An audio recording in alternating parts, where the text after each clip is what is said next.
Charles resembles, in both ways, in human form and in reptilian, he resembles Pindar. He's shorter, though, in reptilian form than Pindar. But the way that the reptilian, the nose shapes into the snout at that point, and the jaw becomes the underpart. It's very much like Pindar, and his mother doesn't look quite the same as he does. But what does the Queen look like? The Queen, she's darker, not quite so pale. She's darker. All over, she doesn't have the amount of I would call it freckling. It's more like a gradual, like the skin is gradually getting darker. It's more smooth. And she does have the lumps up around her head and down the tail, the spine. Charles has the tails down around the spine, and funny enough, he has the protrusions from the skull in the reptilian form, where about or above, right above where it seems like his ears would have been. What is it about the rituals that allow the shape-shifting to happen? When the victims are starting to be sacrificed, it's the scent of the blood, and they start shape-shifting at that point in time, and they can hardly wait to get to the blood. It's like they're addicted to the blood, and then the consumption of human flesh that follows. What have you seen the Queen or any of the royal family do in relation to that? Have you seen them sacrifice and consume human flesh? There are certain times when they will actually do a sacrifice, or there will have been someone doing a sacrifice, and it's not happening fast enough for them. So they will step in and finish it themselves, because the sacrifice the ritual has to be gone through. It's sacrificially, ritualistically, it has to have been gone through, and they will step right in and just start tearing the throat out, and they're getting all this blood from the jugular vein at the same time. And that has happened when there are many there that are going to be sacrificed, and they just can't wait, and tearing into the contents of the abdomen and stomach of a victim afterwards. Who have you seen do that? I've seen the Queen Mother do that, and Prince Philip and Charles. I've seen Guy de Rothschild do this. It seems that I've seen it more among royalty, or so-called royalty, do this than people that are not titled. That they don't seem to. They seem like it feels like they don't dare, but they shape-shift nonetheless. But it's like the royals that step in and just start tearing away, as they can hardly wait. How long can they hold the reptilian form in these occasions? During the rituals, it's much easier for them to hold their reptilian form. They can stay in that form. What what it is that they have a hard time holding their human form. And as long as they're around blood and the scent of blood, they can't hold human form. Right. Where do you think the story of Diana fits into all this? In terms of the ritual that you know about and the royal family background that you know about. What was all that about? What happened in Paris? Diana was a ritual sacrifice because she's named after a goddess, Diana.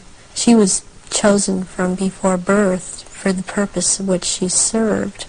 I understand and very well and am very empathetic towards Diana, because in a way it parallels what happened to me, to have served your purpose, had 2 children, and then be tossed aside.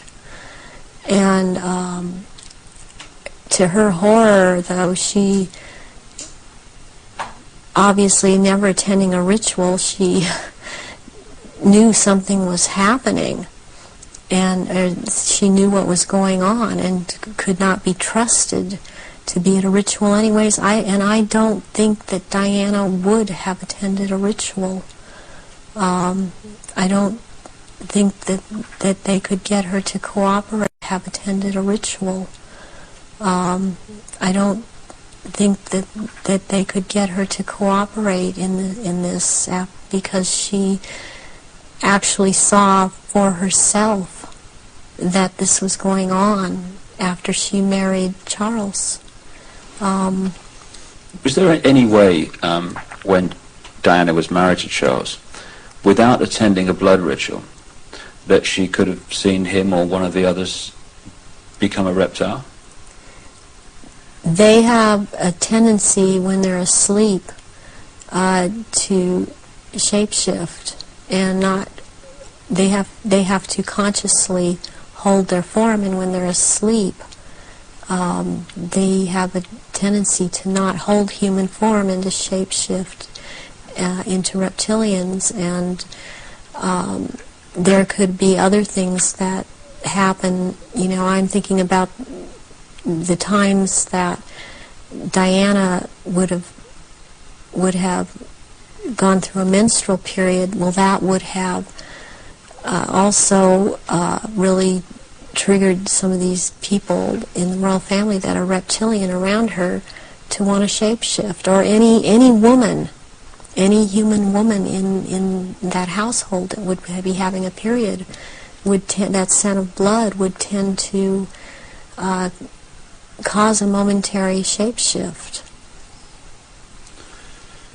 What was the whole, what appears to be a ceremony surrounding her assassination? What was that about?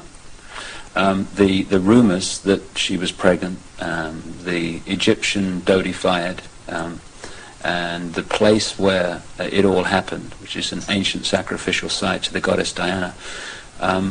How does all that fit together in the rituals that you know about? Okay, the crown aspect of the goddess is Hecate, and the day of Hecate is on August 13th. And what is very prevalent in this with the Illuminati and what they've done with the Druidism and other in Egypt, the Egyptian religions, is they like to mirror the numbers. And so as like, for example, with the goddess Isis, her number is 18. When you mirror it, it's 81, and that is the number of the sister of Isis, Nephthys.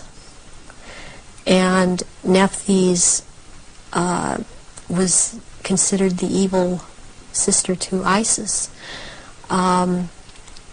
With Hecate, what I think happened here is that she was sacrificed, and it was a very important sacrifice because 3 people died, and it was a picture of the triad of Isis, Osiris, and Horus to them.